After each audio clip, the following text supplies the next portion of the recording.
آج آپ دیکھتے ہیں کہ اس طرح کے ججمنٹ جب آئے تھے، جب یہ ججمنٹ آیا میں نے اسی وقت کہا تھا کہ یہ آستھا کی بنیاد پر فیصلہ دیا گیا. میں آج بھی یہ سوال اٹھا رہا ہوں، اگر 6 دسمبر 1992 کو اگر مسجد شہید نہیں ہوتی تو سپریم کورٹ کے ججز کیا فیصلہ دیتے؟ کیا فیصلہ دیتے آپ نے آستھا کی بنیاد پر فیصلہ کیا، اور پھر جو مسجد 400 سال سے ٹھہری ہوئی تھی اس کو آپ نے اپنے کورٹ کے ججمنٹ میں کہا ہے it is an violation of rule of law, اور جج صاحب بعد میں انٹرویو میں یہ بات کہتے ہیں. بہرحال ان کا چہرہ سامنے آ گیا دنیا کے سامنے، مگر اس بات کو ہم کو سمجھنا اور یاد رکھنا ہے کہ 6 دسمبر ایک یوم سیاہ ہے. 6 دسمبر ہمارے ملک کے لیے ایک سیاہ دن ہے. جس طرح گاندھی کو جس دن مارا گیا تھا وہ یوم سیاہ ہے، جس دن 6 دسمبر 92 کو مسجد کو شہید کیا گیا وہ ایک کالا دن تھا. جس دن اندرا گاندھی کے قتل کے بعد دلی کے سڑکوں پر سکھوں کا خون کی ہولی کھیلی گئی تو ملک کے لیے کالا دن تھا. جس وقت 2002 میں گجرات اور احمد آباد میں فسادات ہوئے وہ ایک یوم سیاہ تھا. تو یہ ایسی چیزیں ہیں جس کو ہم کبھی نہیں بھول سکتے، نہ بھولنا چاہیے. یاد رکھیے اگر قانون کی بالادستی رہے گی، رول آف لا رہے گا تو جمہوریت مضبوط ہوگی، انصاف مضبوط ہوگا. اور اگر انصاف کرنے والے ریٹائرمنٹ کے بعد اس طرح کی بات لکھتے ہیں، انٹرویو میں بولتے ہیں، تو خود وہ اپنا تماشا کر رہے ہیں اور اپنے چہرے کو بے نقاب کر رہے ہیں. بہرحال میرے عزیز دوستوں اور بزرگوں، آج وقت یہ ہے کہ ہم کو متحدہ طور پر اپنی عبادت گاہوں کی حفاظت کرنا ہے، اور جو فیصلہ سپریم کورٹ سے آیا تھا جو آستھا کی بنیاد پر تھا، آج آپ دیکھتے ہیں کہ 1991 پلیسز آف ورشپ ایکٹ ہونے کے باوجود بھی کئی مساجد کے اوپر کیسز پڑ جاتے ہیں. اور اسی بابری مسجد کے کیس میں اس ججز نے لکھا تھا کہ پلیسز آف ورشپ ایکٹ کا تعلق بیسک سٹرکچر سے ہے.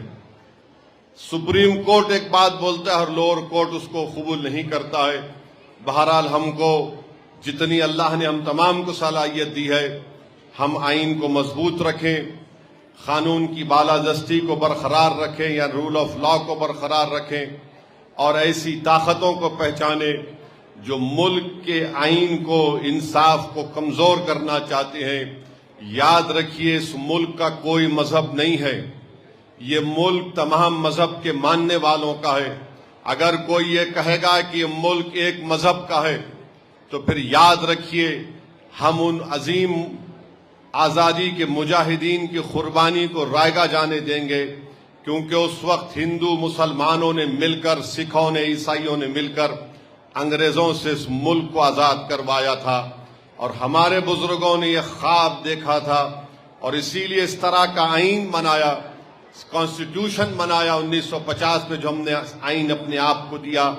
وہ یہ کہتا ہے کہ انڈیا جو اس کا پریامبل ہے، اس کا جو کہتا، اس میں یہ بات لکھی گئی کہ لبرٹی، ایکوالٹی، جسٹس، فیٹرنیٹی، یہ 4 چیزیں جب آپ بات کرتے ہیں تو کسی ایک مذہب کی تائید میں بات نہیں ہوتی. تو بہرحال یہ چیزیں ہیں جس پر آپ کو ہم کو غور کرنا ہے.